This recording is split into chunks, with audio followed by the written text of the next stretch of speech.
Et aujourd'hui, on se retrouve avec Quentin. On va parler de détachement du regard des autres. À nous. Alors, est-ce que tu veux commencer par une petite expérience personnelle qui t'a fait prendre conscience du regard des autres, de son emprise? Ouais, carrément. Allez, dans le vif du sujet direct. Allez, on est dans le vif du sujet. Le plus gros déclic, alors que je m'étais déjà connectée à mon cœur depuis un bon moment, depuis quelques années, mais c'était encore l'année dernière, j'ai pris conscience que je me focalisais encore sur le regard des personnes de ma famille. J'essayais encore de leur plaire. Et en fait, j'ai pris conscience de ça parce que donc j'étais reconnectée avec mon cœur, donc j'avais des projets qui émanaient de mon cœur et qui m'animaient et j'avais vraiment envie d'y passer beaucoup de temps. Donc je commençais mes projets, je voyais un membre de ma famille, je discutais avec lui de ce projet et le lendemain, je laissais tomber mon projet. Ah C'était là là. catégorique. Enfin, vraiment, je suis trop enjouée pendant 5 jours, j'en parle, bim, poubelle. Et à un moment, j'ai eu le déclic parce que j'ai eu un projet qui me tenait vraiment à cœur. Ben, c'est justement ce livre, Se révéler à soi. Je l'avais dans mes tripes. Et là, j'ai pris conscience, j'avais ma petite voix qui me dit, si tu en parles, tu le mets à la poubelle. Donc, est-ce que tu as vraiment envie de faire ça ou pas? Et là, je me suis dit non, je veux pas en parler. Et Ouais. donc, ce jour-là, j'ai pris conscience vraiment que je m'attachais beaucoup trop au regard de ma famille et qu'il fallait surtout pas parce que ça me coupait dans mon élan de création et puis dans ma juste valeur, quoi, dans ma mission. C'est à ce moment-là, ouais. Oui, parce qu'en fait, derrière, ils vont projeter leurs propres peurs sur toi, peut-être ou... Bah, c'est ça exactement. À la fin de ma visite, même si on parlait pendant 1 heure et puis que j'abordais pendant 10 minutes moi, ce que j'étais en train de faire, la personne en face, elle me disait mais t'es sûre? Est-ce que c'est vraiment fait pour toi? Est-ce que si? Est-ce que ça? Et j'avais plein de doutes à la fin mais ouais, peut-être qu'elle a raison, c'est peut-être pas ça. Finalement, il faudrait peut-être que je le tourne dans un sens ou dans un autre. Et puis, en vérité, je ne savais plus du tout quel chemin prendre ou comment réaliser mon projet, alors qu'avant, j'avais les idées hyper claires, c'était hyper fluide, c'était évident. Ouais, puis notre cerveau, en fait, il travaille contre nous. Dans ce cas-là, il va chercher... Enfin, il va utiliser ça comme une excuse pour mettre tout à la poubelle, quoi. Oui, et puis dès que moi j'avais du doute, bah, c'était ça qui primait parce que finalement moi j'ai géré toute ma vie dans la peur, non pas dans la joie ou l'amour. Et du coup, dès qu'il y avait quelque chose qui arrivait, qui me faisait douter, qui m'animait toutes mes peurs, bah, j'arrêtais, je me figeais, j'observais, j'étais en état de survie finalement. J'essayais de voir d'où allait venir le danger un peu, et puis j'agissais plus. J'étais dans la réaction, ce qui est un peu différent finalement. Donc je faisais ce qu'on attendait de moi, et à ce moment-là, je me dis bah, qu'est-ce qu'on attend de moi? Et mon projet n'est pas du tout aligné avec ce qu'on attendait de moi, donc je faisais plus rien. Ah bah oui, tu le fais pas, du coup. Non. Mais c'est vrai que c'est difficile, hein, parce que moi j'arrivais encore à m'éloigner du regard des autres quand c'est dans un magasin, Oui, du public qu'on connaît pas. Mais dès que oui. c'est, je pense qu'avec mes parents, avec ouais, toute ma famille, dès que tu connais la personne, en Mm. fait, des Dès qu'il y a de amis et tout, l'affect. ouais, voilà. Là, c'est vrai que j'y pense beaucoup. Ouais. Ouais, ouais, ouais. Est-ce qu'on est dans le tort? Est-ce que c'est eux qui ont juste? Alors qu'en réalité, le regard de l'autre, enfin ce qui nous projette, c'est c'est ce qui leur appartient. C'est la vision qu'ils ont de nous, mais par leur filtre, par leurs yeux, par Oui, leur aussi, oui. apprentissage. Mhm. Finalement, c'est un miroir, mais c'est un miroir complètement déformé, donc avec tous leurs apprentissages qui sont nocifs pour nous. Ouais, alors ouais, pourquoi le regard des autres, il a autant de poids dans nos vies? Parce que c'est... En fait, j'ai commencé à comprendre ça parce que c'était tellement ancré en moi, parce qu'avant, c'était bien plus que seulement la famille. C'était vraiment tout le monde, qu'est-ce qu'on attend de moi, et je suis le véritable caméléon qui fait ce qu'on attend. Que ça soit de mon boss, que ça soit de ma meilleure amie, que ça soit de ma famille, peu importe, j'étais le véritable caméléon. Donc j'ai cherché à comprendre d'où ça venait. Et en fait, ce qu'il faut comprendre, du coup, c'est que quand on est enfant, on dépend de nos parents, ou en tout cas des adultes, pour survivre. Et donc, quand on est dans cette dynamique-là, on doit absolument se faire valider par nos parents, vu qu'on dépend d'eux. Sinon, il y a trop de risques qu'on se fasse rejeter, abandonner. En tout cas, on est codé comme Oui, ça en tant qu'enfant. on veut rester dans le groupe absolument C'est pour ça, notre survie, quoi. on a besoin de ce groupe pour survivre. Et finalement, c'est très dur de se détacher de tout ça, sauf si les parents et l'environnement nous a appris à nous en détacher sereinement. Mais si on n'a pas eu cette acquisition, finalement, on ne s'en détache jamais. Et c'est quand nous, on réussit enfin déjà à prendre conscience qu'on a ce regard de l'autre qui est trop important, donc il y a déjà cette prise de conscience, mais une fois qu'on a cette prise de conscience, on fait ce travail, mais cet apprentissage qu'on aurait dû faire pendant notre enfance dans un environnement sain. Alors, enfin, il y a des signes pour ça, s'en rendre compte qu'on est sous cette emprise, qui pourraient permettre de prendre conscience du truc. Là, par exemple, moi, quand je parlais de mes projets, puis qu'on les met à la poubelle un jour après, déjà, le fait de faire ses choix en fonction de ce qu'on nous a dit, c'est déjà un signe. Il peut y avoir aussi avoir le besoin d'en parler à quelqu'un avant de pouvoir faire un choix, de prendre une décision. Ah oui. Ça, à un moment, moi, j'étais figée. On me disait, dis, ça te tente ce truc? Attends, je vais appeler un tel pour lui demander. Il n'y a pas un problème là? Bah si, en fait. Et quand tu es déjà dans ce truc, ou alors à trop écouter non, mais toi, tu devrais faire ça. Ah ouais, c'est vrai, je devrais je te faire vois ça. bien là. Ouais, les projections de elle chante, elle sera chanteuse. Oui. Sur les enfants, ouais. Ouais. Il joue aux petites voitures, il sera pompier. Mais non, en fait, arrêtez, quoi. Tout simplement. C'est déjà ça, quand on cherche à se faire valider, ou si quelqu'un va dire non, mais ton choix, il est pourri, puis du coup, ça nous influence sur le fait de faire un autre choix. Là, il y a un problème aussi. Voilà, si on est trop tourné sur l'extérieur pour prendre ses décisions, c'est qu'on est dans cette validation de l'autre. Oui, puis si quelqu'un nous pose une question et puis on a peur de refuser, peut-être pour le décevoir, ça peut être ça aussi. C'est ça, si on sait pas, clairement, si on ne sait pas dire non, on est dans la validation de l'autre. Enfin, on cherche absolument à se faire valider de l'autre. Parce que, voilà, on ne veut pas décevoir, on ne veut pas être rejeté, on ne veut pas être abandonné, on ne veut pas déplaire, etc., etc. Et donc forcément, il y a toutes ces conséquences-là. On ne connaît pas nos limites, on ne sait pas dire non, du coup, forcément. On fait nos choix par rapport aux autres. Et puis, on ne vit pas notre vie. On est spectateur de notre vie. Mais ces choix-là, du coup, est-ce que c'est un automatisme qui est ancré en nous? C'est conscient? C'est inconscient? Je pense que au début, oui, c'est des automatismes, c'est totalement inconscient, on ne fait pas ça par pur plaisir. Enfin, ou alors c'est qu'on se berne un peu, si c'est je vais dire oui pour faire plaisir, ça fait plaisir à qui? À l'autre ou à nous? C'est vraiment une déconnexion de nous-mêmes, donc au début, c'est un automatisme, c'est totalement inconscient de faire ses choix. Mais à un moment, on revient sur il y a quelque chose qui ne se passe pas à l'intérieur de nous. Enfin, il y a ce vide qui arrive, qui se fait de plus en plus présent. Et là, on se rend compte qu'il y a quelque chose qui ne va pas, qui ne tourne pas rond, et on commence à se poser des questions.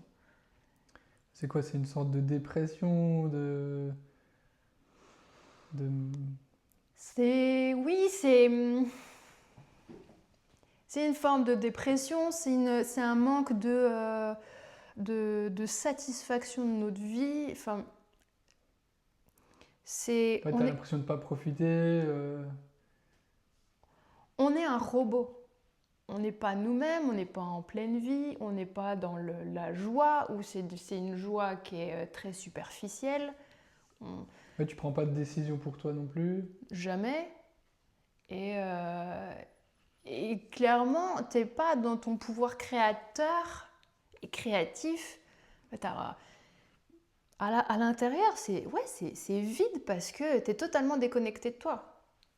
Les réponses doivent venir des autres, alors qu'en réalité, tu as tout en toi, mais vu que tu ne l'écoutes plus depuis toujours, ça se connecte pas, ça se fait pas entendre.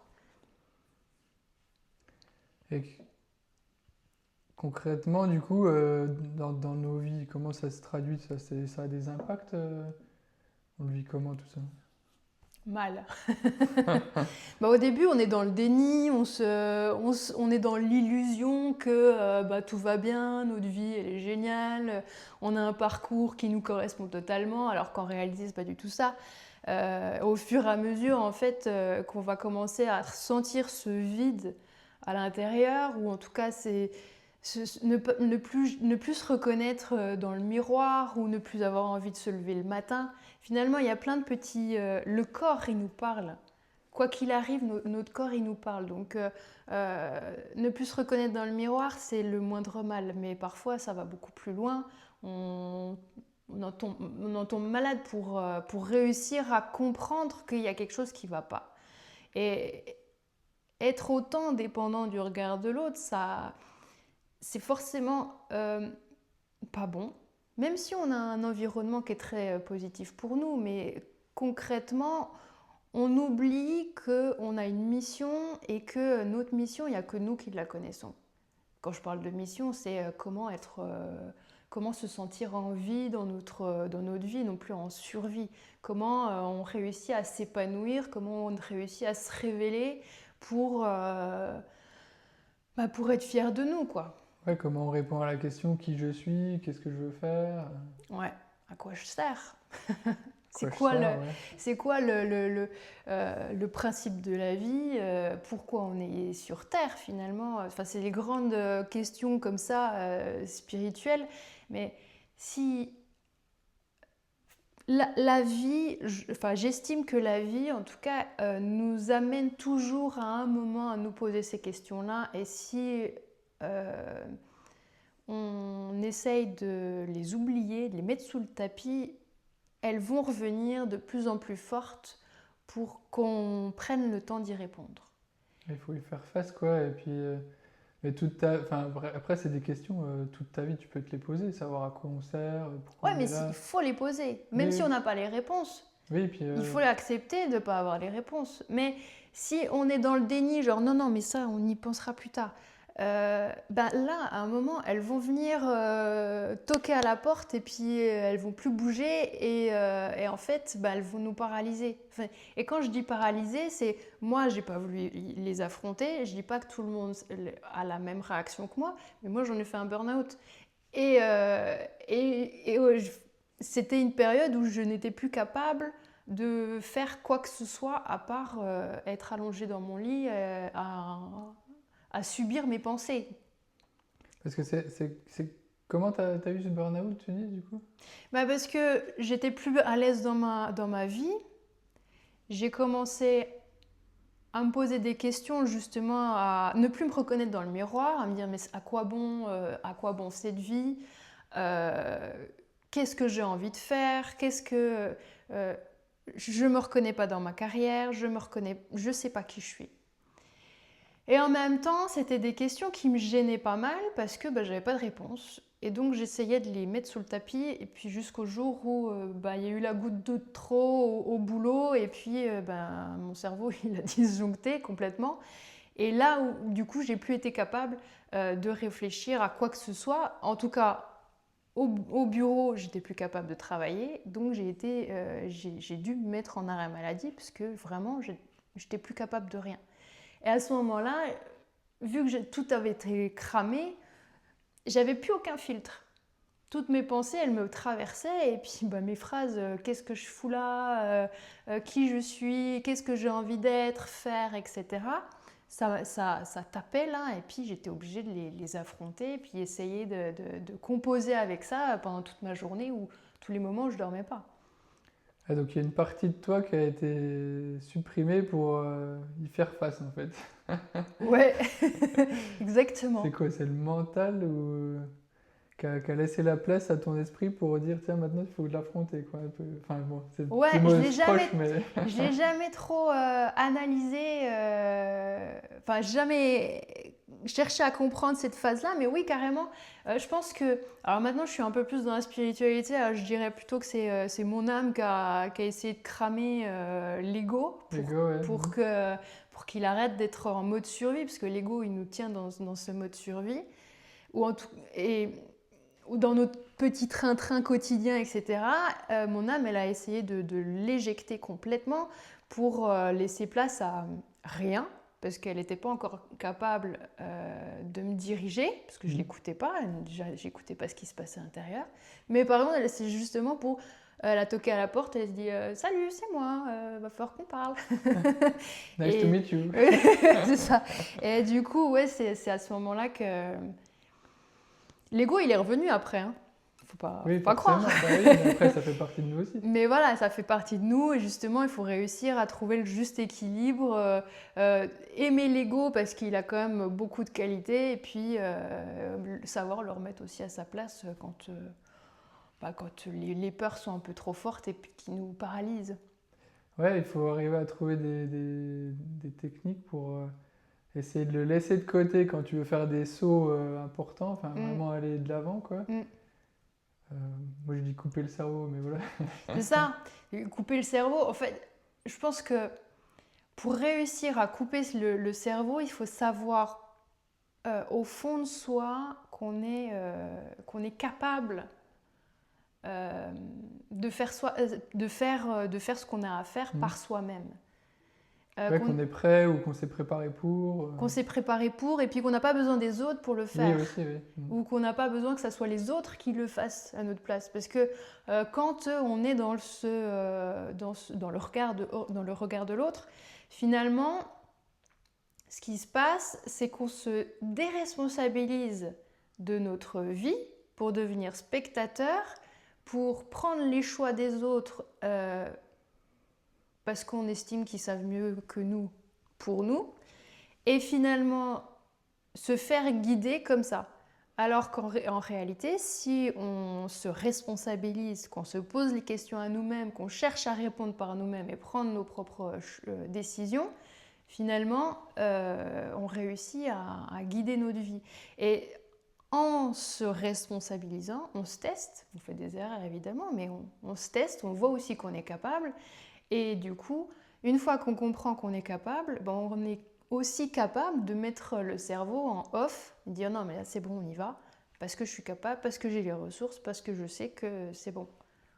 Alors pour quelqu'un qui a peur d'être jugé justement et qui dit non, je vais pas le faire parce que j'ai peur qu'on me juge là-dessus, qui est bloqué quoi, comment tu fais? On peut pas se détacher facilement, enfin pas facilement, on peut pas se détacher comme ça en un claquement de doigts du regard de l'autre. C'est pas possible, ou en tout cas c'est pas nécessaire et enviable parce qu'en fait il faut faire ça plutôt par étapes pour que ça soit un chemin qui soit pérenne.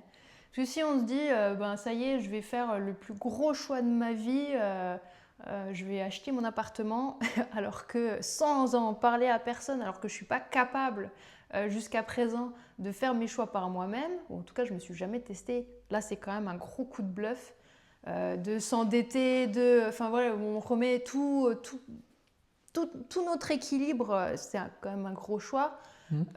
en question, et ça peut passer comme ça peut aussi casser, et quand ça casse, ça fait plus de dégâts que ce qu'on aimerait parce que finalement on va se confronter à mais tu vois t'es pas capable, et puis encore un truc hyper fort quoi. Alors que si on fait des petits choix des petites décisions avec des petits noms, des petites limites à exprimer, sans grand danger dans notre vie, sans grandes conséquences. C'est pas la banqueroute à la Banque de France, Mm. c'est plutôt on a déçu quelqu'un, bon voilà, c'est pas grave. Mais ça va mieux si on va à gérer, c'est plus facile à Oui. gérer. Et donc en mettant des petites étapes comme ça permet de voir qu'on est capable et de se détacher au fur et à mesure, petit à petit, du regard. Oui, puis ça peut être aussi de prendre conscience de notre quotidien quand on reste prisonnière ou prisonnier du regard des autres, quoi. De se dire, tiens, qu'est-ce que ça change? Ben oui, parce que quand on est prisonnier du regard de l'autre, finalement, notre quotidien, est-ce qu'il nous ressemble? Pas trop. Est-ce que... Mais on s'en rend pas compte au début, tout au début. Puis au fur et à mesure qu'on a on a comme ça ces petites questions de qui je suis, qu'est-ce que je fais, quel est mon rôle, etc. À un moment, on va se rendre compte que on fait des choses dans notre quotidien qui ne nous ressemblent absolument pas et qui sont complètement décalées par rapport à nos désirs, nos envies. Tiens, ce soir, j'ai prévu... on m'a prévu une soirée, j'ai pas envie d'y aller, je vais y aller quand même. Non, il y a un souci, quoi. Oui, tu es dans ta vie, mais tu la regardes passer, quoi. C'est le côté, t'es spectateur, alors que tu pourrais devenir capitaine de ton navire, quoi. Et ça a de la gueule de devenir capitaine du navire. Justement, qu'est-ce que ça change quand on se libère de tout ça, du regard des autres? Ça. T'es apaisé, tu souffles, c'est vraiment une question intérieure. C'est revenir dans l'essentiel. À l'intérieur, tout est beaucoup plus calme. Tu es capable d'entendre ta petite voix, ton intuition, alors qu'à chaque fois, tu cherchais le regard de l'autre, tu cherchais à l'extérieur. Alors que ce que je disais tout à l'heure, c'est quand tu as des choix à faire et que tu vas voir l'extérieur, c'est pas la bonne réponse. Toi, tu as toutes les réponses à l'intérieur. Donc en fait, c'est ça. C'est plus on se coupe de la vie extérieure, plus on est capable d'écouter notre avis intérieur et de faire les meilleurs choix pour nous. Et à ce moment-là, tu as l'élan créatif qui revient. On va te dire, ah ouais, alors du coup, si tu fais ce choix-là, tu pourrais faire ça, ça, ça. Et tu commences à te projeter étrangement, tout naturellement, tu te projettes, alors que auparavant, tu savais pas dans quelle direction les autres ils te voyaient, donc tu pouvais pas anticiper, prévoir, projeter. Et en fait, en réussissant à faire tes choix de l'intérieur, tu as un truc qui se passe, ça palpite, ton feu intérieur il reprend, et puis en fait il y a plein d'idées qui vont arriver, et puis tu sens qu'il y a une nécessité d'aller dans une direction plutôt que dans une autre. Ça devient évident sans que tu puisses l'expliquer. Et tu vas rencontrer peut-être des nouvelles personnes, ou bien qu'est-ce qui va se passer? Ouais, tu deviens magnétique aussi. Et magnétique pour les bonnes polarités. Tu attires les bonnes personnes, les mauvaises, elles s'éjectent de ta vie, mais tu les croises plus après, ou beaucoup moins. En tout cas, elles ont plus d'impact dans ta vie. Et finalement, en revenant à toi, eh ben, t'es dans tout ce dont tu avais peur de te faire rejeter, etc. Et c'était pour ça que tu t'écoutais plus. Finalement, en fait, tu attires encore plus les bonnes personnes avec qui tu vas être en connexion et qui vont t'apporter énormément. Et donc, tu seras plus du tout dans cette peur d'être rejeté, parce que tu attireras ce qui doit être là dans ta vie. Oui, puis tu vas attirer des gens qui vont te respecter aussi pour ce que tu es. Ouais. Donc ça veut dire que le respect de soi, il va attirer le respect des autres. Ouais, exactement. Parce que, en fait, tu montres au monde comment te traiter, en te traitant toi-même.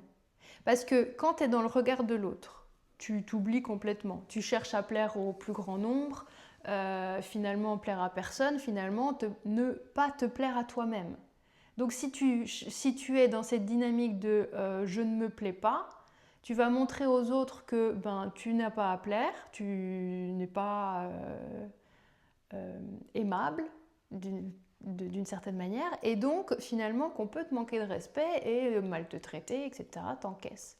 Alors que si tu reviens à toi en disant j'ai les réponses à l'intérieur, je me détache de ce que les autres pensent parce que les autres pensent ce qu'ils veulent, mais que moi je suis qui je suis, finalement tu es dans une dynamique de moi je sais ce que je vaux, moi je sais ce que je suis, ce que je veux faire, être, dans quelle direction je veux aller, comment me traiter, et finalement c'est en montrant ça au monde, tu montres comment tu te traites, donc on doit te traiter. Tu vois ce que je veux dire? C'est plus facile aussi à lire. Limite, tu donnes un guide parce que tu as tout qui est écrit, quoi. C'est ça. Tu donnes tes Regardez limites. mon mode d'emploi. Ouais, c'est ça. Voilà. C'est vachement pratique. Et ça, c'est plutôt chouette parce que du coup, il n'y a pas de surprise, de mauvaise surprise ni de bonne surprise. Enfin, t'es pas transparente, mais t'es compréhensible. Et en fait, tout simplement parce que t'es droite dans tes bottes. Et puis après, t'as plus de charisme aussi qui se dégage, ouais. D'assurance. Ouais. En te détachant du regard de l'autre, tu deviens magnétique, tu deviens confiante, tu deviens pleine d'assurance et de charisme, c'est ça. Et alors, donc, si on revient à comment amorcer ce détachement, du coup. Comment amorcer ce détachement? Tout à l'heure, tu parlais de commencer par des petites affirmations, dire non de temps en temps, des petites choses, non? Ouais. Tu as ces petites étapes de te tester au monde, donc exprimer tes limites. Mais pour ça, de toute façon, pour amorcer ça, il faut que tu te poses des questions, il faut que tu te poses avec toi-même. Il faut que tu sois à un moment avec toi-même en train de savoir ce que sont tes désirs, parce qu'en connaissant tes désirs, tu sais à peu près dans quelle direction tu peux aller, tu veux aller, et quelles ressources tu as. Les désirs, pour moi, on ne parle pas de plaisir immédiat, on parle de projection. C'est vraiment la voie dans laquelle il faut aller. Et c'est la voie à nourrir finalement. Même si peut-être que tes désirs, tu ne les réaliseras pas, ça on ne sait pas, mais si tu te diriges dedans, il y a plein de choses qui vont arriver qui seront positives. Parce qu'en fait, les désirs, ils sont alignés avec le cœur et ils sont alignés avec toi, enfin le truc hyper profond. Et donc, pour amorcer ce détachement du regard de l'autre, finalement, c'est se réécouter à nouveau. Donc, suivre ses désirs, arrêter de faire ses choix en fonction des autres. Donc, prendre un moment avant de prendre sa décision, et pour prendre sa décision, plutôt que d'aller voir quelqu'un, c'est prendre un moment et se poser des questions, essayer d'y répondre. Et puis, finalement, si vraiment c'est plus fort que nous, aller voir quelqu'un et puis essayer de voir ce que la vie de l'autre va nous faire ressentir. Ouais, en fait, d'être conscient de ce mécanisme, quoi. C'est ça. En conscientisant ce mécanisme, déjà, tu ressens. En fait, la clé, c'est ressentir. Ton corps, il sait. Ouais, tu vas l'observer, en fait, après. Exactement. Vas observer ce qui se passe. Tant qu'à être spectateur de ta vie, autant observer ce qui est intéressant, à savoir nos réactions corporelles, parce que même si notre intuition, on ne l'entend plus trop, le corps, il parle toujours. Donc si l'autre, il dit, par rapport à ton choix à faire, il te dit A ou B ou C, et puis ton corps, il réagit en frissonnant sur le A, on sait qu'il faut oublier. S'il commence à palpiter et à sentir une petite vague de joie sur le B, là il faut commencer à écouter. Et puis voilà, c'est vraiment ressentir. Et par où commencer du coup pour vraiment concrètement, si tu as un exemple, est-ce qu'il faut, je sais pas, identifier un domaine, puis se dire, tiens, là, on va se focaliser là-dessus. Comment tu fais, toi? Alors généralement, je fais au fil de l'eau. Donc si j'ai un choix à faire, peu importe dans quel domaine, le premier choix qui m'arrive, je me teste. Là, si aujourd'hui je prends la décision, si hier j'étais dans le regard de l'autre, et qu'aujourd'hui je prends la décision de m'en détacher, la première décision que je vais avoir à prendre, je vais m'y confronter, enfin je vais utiliser cette discipline, tu vois. Je vais pas dire ah ouais mais ça fait pas partie du bon domaine. Parce que finalement, c'est se donner des arguments pour ne pas passer à l'action. Et plus vite on passe à l'action, je sais pas, ne serait-ce que qu'est-ce que je mange à midi, tu vois. C'est ah ben là je vais écouter ce qui se passe à l'intérieur, je vais vraiment me poser la question. Des petits choix comme ça à la con, finalement. Ouais, j'ai commencé à Tous les petits choix. ouais. Plutôt que de faire ça par automatisme, hop, je sais pas, des pâtes. Et ben non, là je vais vraiment me poser la question. Ah et oui, d'accord. puis, De prendre le temps, quoi. ouais, je vais prendre le temps de ressentir. Parce qu'en fait, ça vient d'une habitude. Et plus on prend l'habitude, même pour des petits choix comme ça, comment je m'habille? Est-ce que je me maquille? Est-ce que je me maquille pas? Est-ce que je mets des chaussettes? Est-ce que je mets... On sait rien, mais Et comment tu ressens au fond de toi? Enfin, tu fais quoi? Tu regardes, tu fermes les yeux, tu te connectes à ton cœur, à quoi? À ton c'est cerveau, une bonne question ça. à ton ventre. Alors le cerveau, non. C'est pas lui. Jamais, pas jamais, mais pas là. Non, c'est au niveau du ventre ou de la cage thoracique. Si on respire mieux, par exemple, si on respire mieux, si on sent une libération, tu vois, tout à l'heure j'ai eu un... Ça, il y a du soulagement, il y a un truc, une bonne réponse. Si c'est agréable, tu sais, je sais pas, ce matin j'hésitais entre une veste, entre mon gilet jaune et puis une veste verte. Je me suis testée devant le miroir, j'ai mis mes trucs. Et là où j'ai eu un sourire, j'ai choisi là où j'ai eu un sourire. Basta. Il n'y a pas forcément de réaction à l'intérieur. Des fois, c'est juste mes traits qui se détendent. Mais si je suis crispée, si... Oui, puis une fois que tu as fait ce petit choix-là, c'est aussi au fil de la journée de se dire ah, est-ce que j'étais bien dans ce gilet, justement, Voilà. ou est-ce que ah bah non, demain, il faudra peut-être que je choisisse autrement. Exactement. De toute façon, c'est une question de test. Quand on ne connaît pas, on se teste, on essaye, on ajuste, et puis on voit. Puis mais on observe la réponse après tout de coup, suite, c'est ça.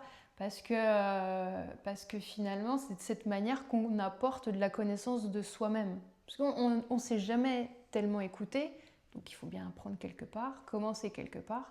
Et ne serait-ce que, tiens, pour midi, j'ai envie de tel plat. Est-ce qu'on est capable de le faire? Et après, il y a plein de choses qui viennent en compte, mais... Ouais, c'est se reconnecter à l'intuition, puis décider en fonction de ça par soi-même. C'est ça. Parce que potentiellement, je peux te dire, tiens, ce midi, j'ai vachement envie de me faire des lasagnes. Ah ouais, mais je manque de temps. Bon, je vais faire des pâtes, mais je me garde en tête que j'ai vraiment envie de me faire des lasagnes. Donc, je vais m'organiser le temps à un moment pour me le faire. Tu vois ce que je veux dire? Oui, mais attends, moi je veux faire des lasagnes, mais ma mère, elle va pas être d'accord parce que quand je vais lui raconter que j'ai fait des lasagnes, elle va dire, mais pourquoi t'as fait ça? Comment alors? T'as pas des petits trucs pour dire, tiens, là, je court-circuite ça, là? Parce que là, j'ai peur de son jugement. Oui, parce que les lasagnes de maman, quand même. Oui. Pourquoi tu me l'as pas dit, je t'en aurais fait. Voilà ce que... Ouais. C'est vrai que c'est pas toujours évident de pallier à ça. T'as des mantras ou des pensées qui... Rappelle-toi simplement quelles conséquences ça a. Je veux dire par là, ouais, elle parle, maman, c'est bien. Mais finalement, est-ce que ça change quelque chose à ta vie? Parce que tu sais, toi au fond, tu viens de savoir toi au fond que tu as envie de lasagne. Et tu as envie de te les faire potentiellement. Ouais. Donc, tu as cette connaissance-là. Ok, maman, elle... Mais tu vas les rater. Voilà. Ah, moi, je l'ai fait mieux, je suis maman, je l'ai fait mieux. Voilà ce qu'elle va dire, maman. Ben ouais, et clairement. Et ben, quand est-ce que tu apprends aussi à les faire? C'est-à-dire que toute ta vie, tu vas dépendre de ta mère pour manger des lasagnes. Et quand elle sera plus là, ou elle sera plus capable de faire des lasagnes, il faudra bien les faire, toi.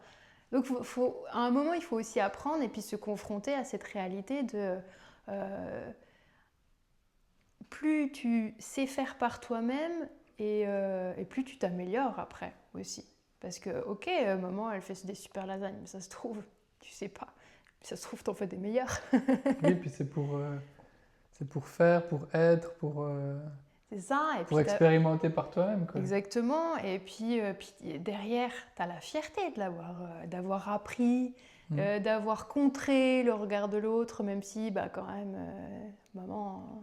Et après, tu vas les faire mieux que maman. Exactement, ça se trouve, elles seront meilleures. En tout cas, tu pourras apprendre toutes les étapes et puis améliorer une étape parce que ben, tu trouves que, je sais pas, la béchamel, elle est trop liquide.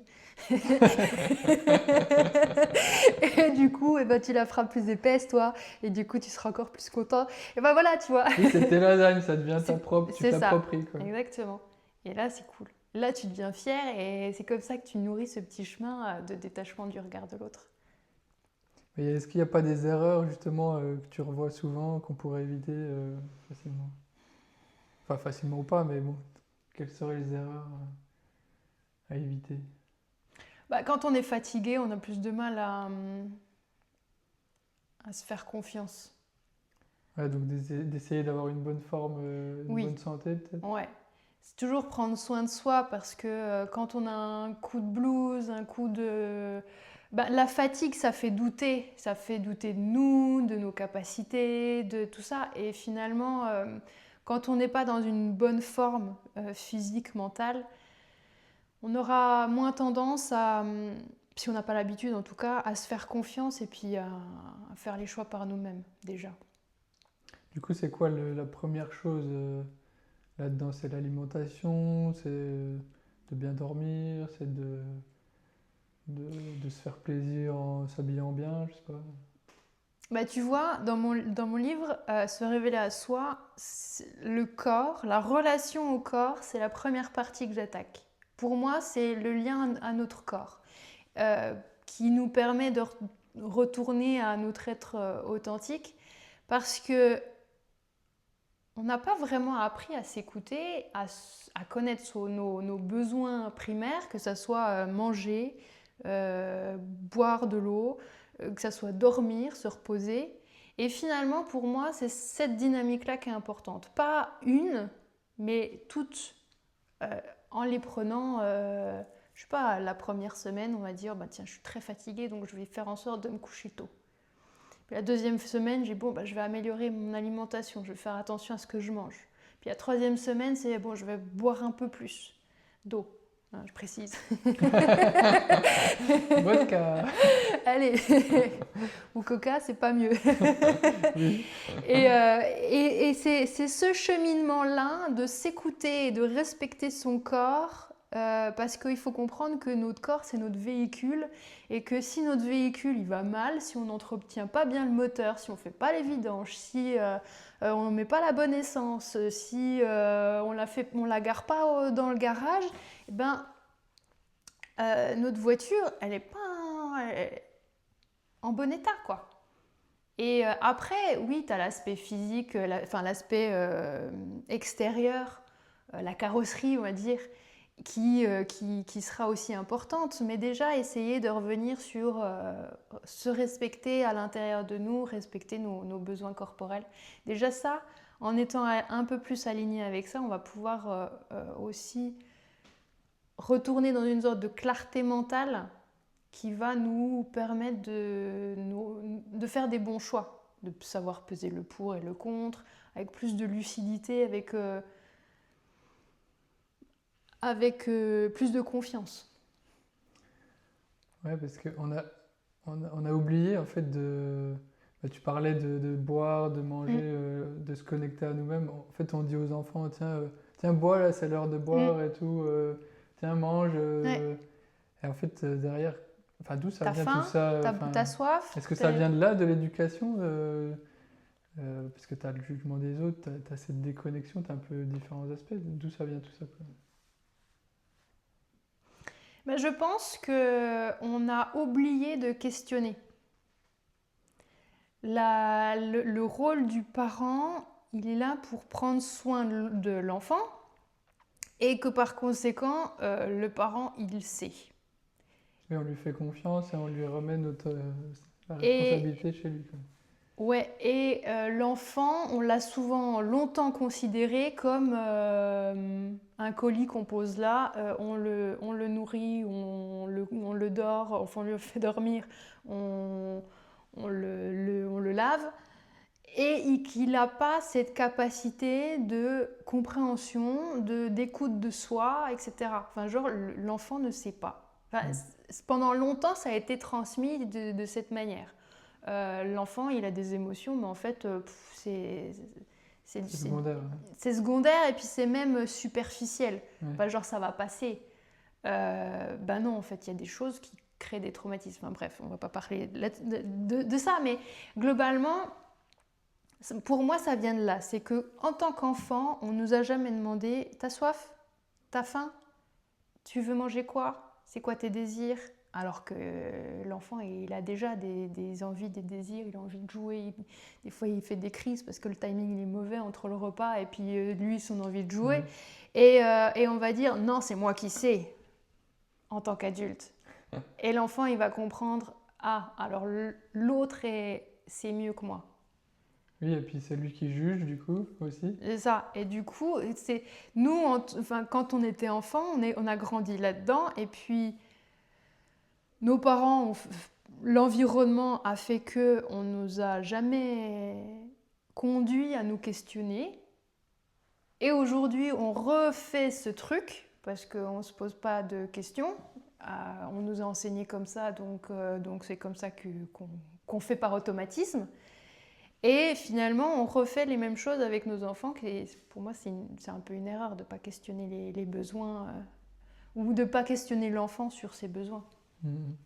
Ouais, du coup, là, on est obligé, en tant qu'adulte, de déconstruire toute Ce cette rôle de partie-là. parent.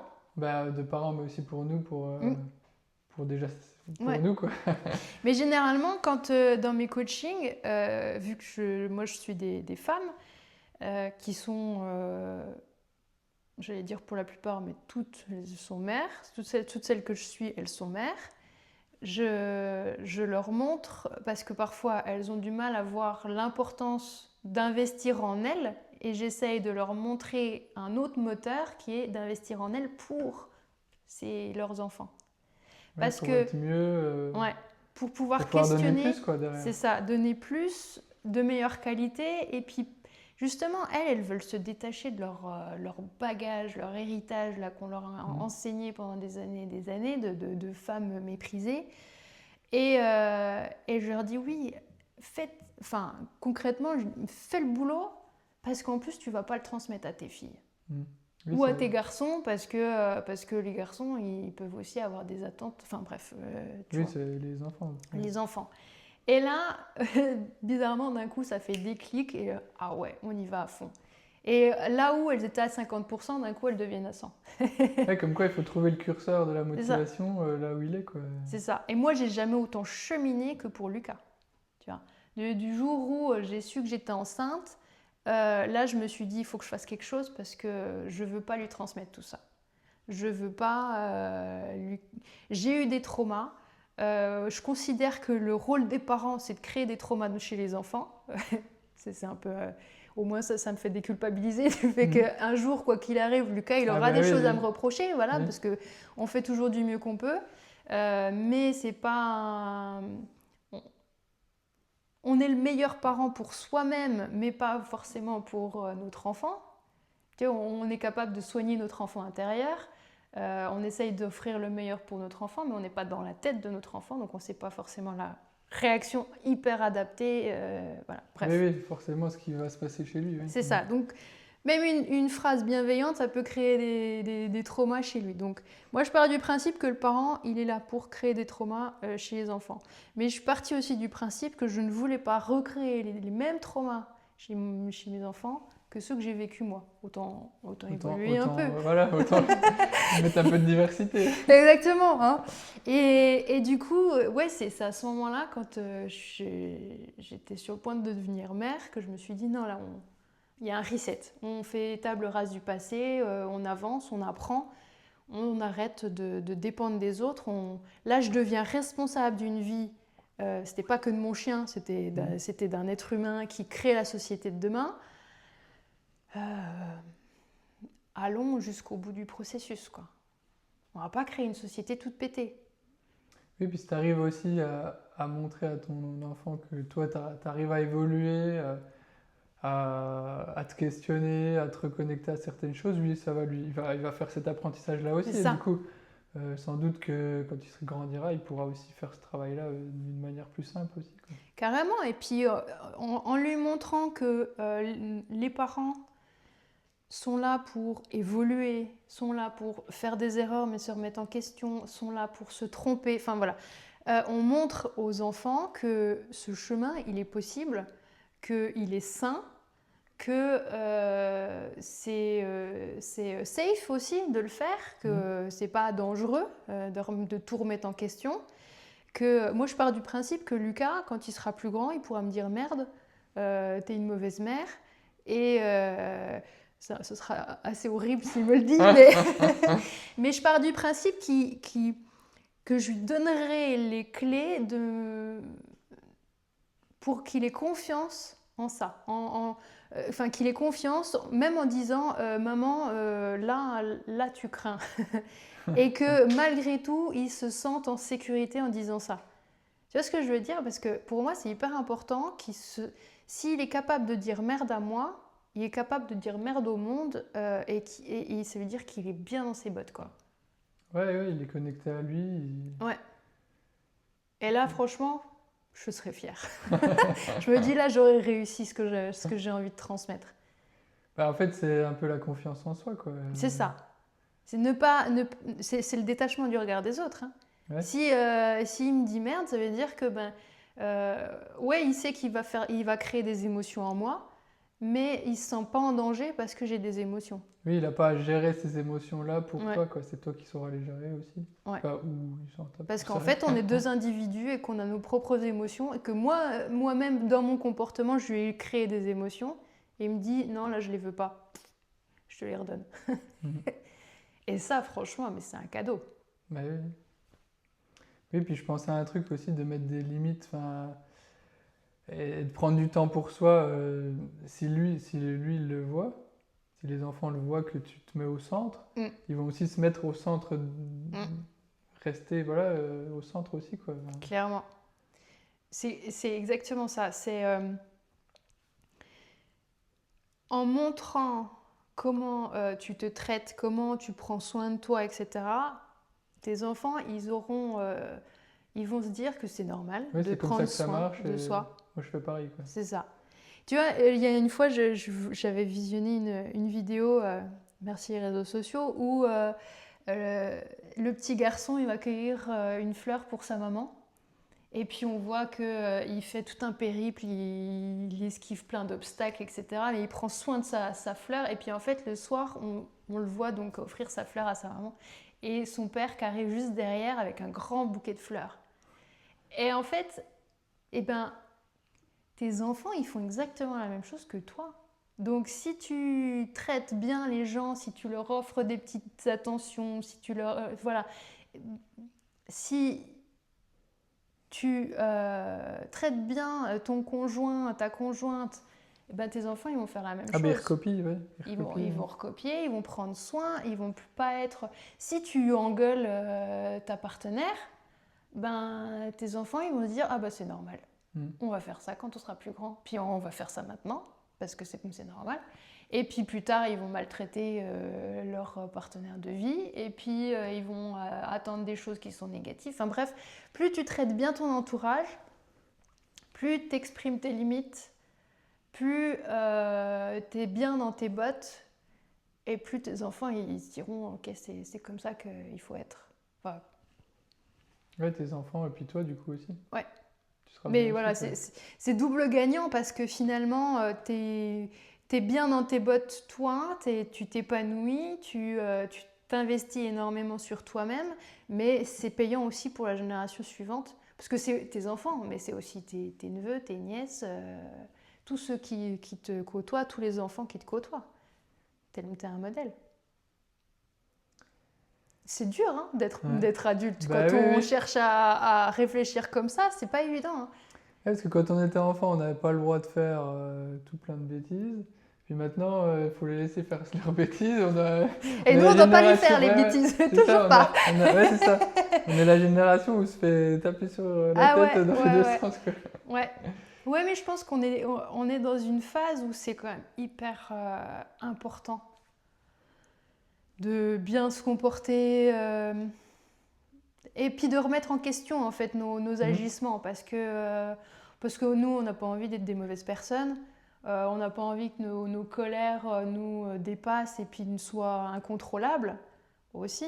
Parce que ça aussi, alors c'est pas par rapport au détachement, enfin c'est pas par au regard de l'autre, mais si on se met en colère, c'est parce qu'on a quelqu'un ou une situation a fait que une de nos limites a été dépassée Mhm. et qu'on n'a pas su l'exprimer.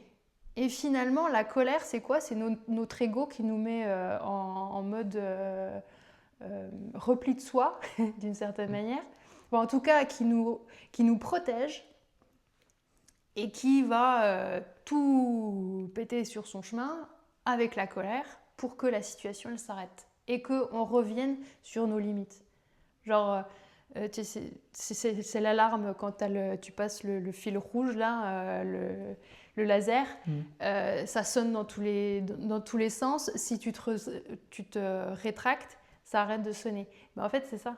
Mhm. Et donc, plus tu réussis à exprimer tes limites, donc moins tu es dépendant du regard de l'autre et plus tu es capable de gérer tes colères parce que moins tu en as en fait, tout simplement. Ah, il y a plein de bénéfices à se détacher du regard de l'autre. Ouais. Et donc, si tu devais résumer en une phrase pourquoi c'est essentiel de se libérer du regard des autres. En se libérant du regard de l'autre, tu deviens beaucoup plus apaisé, tu deviens beaucoup plus aligné et authentique. Parce que finalement, quand tu es en capacité de t'écouter à l'intérieur, eh bien, tu fais des choix qui sont alignés avec toi-même. Donc, tu n'as plus besoin de jouer des rôles, tu n'as plus besoin de faire le caméléon, tu n'as plus besoin de paraître. Tu peux juste être toi, sans te sentir en insécurité ou quoi que ce soit. Il y a les peurs du rejet, de l'abandon, elles s'effacent en se détachant du regard de l'autre. Ouais, au lieu de paraître, t'as plus de protection de l'être. Ouais, exactement. C'est ça. Alors, quel petit pas chacune peut faire dès aujourd'hui? Pardon. Bah justement, là, on a dit que c'était essentiel de se libérer du regard des autres. Oui. Euh, pour aider là, ceux qui nous regardent, quel petit pas chacune Ah peut oui. faire dès maintenant, Oui, quoi. j'étais plus dedans. Quel petit pas on peut faire? Tout simplement déjà se questionner sur nos limites. Quelles émotions on a? En questionnant nos émotions, on va commencer à se reconnecter à soi-même, à son cœur. Et en fait, pour moi, se détacher du regard de l'autre, c'est avant tout se reconnecter à son cœur. Et quand on va dans cette dynamique de se reconnecter à son cœur, naturellement, on se détache du regard de l'autre. Tu vois, moi je te disais tout à l'heure, mon premier exemple, c'est il y a 1 an quand je me suis rendu compte que je dépendais encore du regard de ma famille. J'étais déjà dans mon élan du cœur puisque j'étais déjà sur des projets qui m'animaient vraiment profondément. Donc pour moi, c'est pas on arrête quelque chose, c'est on nourrit quelque chose d'autre. Mm. Donc là, c'est le cœur, c'est notre petite voix. et naturellement, on va éjecter l'extérieur finalement. Ouais, donc tu choisis quelque chose qui te fait du bien pour ensuite évoluer, quoi. C'est ça. Parce qu'en fait, si tu choisis ce qui te fait du bien, naturellement, tu sais, c'est le magnétisme dont je parlais, naturellement, ça rejette ce qui te fait du mal. Ouais, ça... Tu changes la polarité. Mm. Tu regardes à l'intérieur et naturellement, ce qui se passe à l'intérieur, tu le vois de moins en moins. C'est profond.